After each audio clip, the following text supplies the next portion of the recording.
వాల్మీకి మహర్షి కృత శ్రీమద్ రామాయణం ఆచార్య పుల్లెల శ్రీరామచంద్రుడిగా బాలానందిని వ్యాఖ్య 83వ భాగం 6/1/25 75వ సర్గ అయోధ్యాకాండం. దీర్ఘకాలం త్వముత్థాయ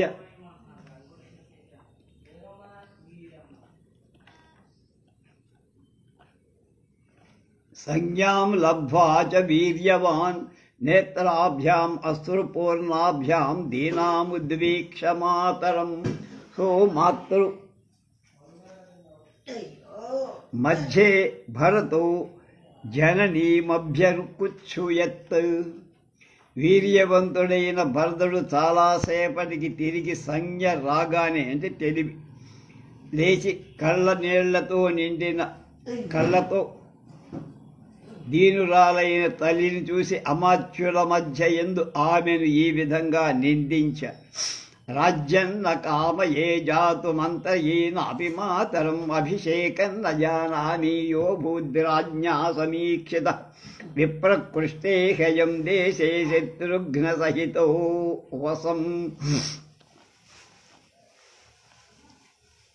నీవిప్పుడు రాజ్యం కావాలని కోరల.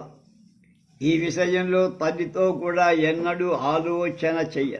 రాజు నాకు రాజ్యం ఇవ్వటానికి అంగీకరించిన విషయం కూడా నాకేం తెలియదు.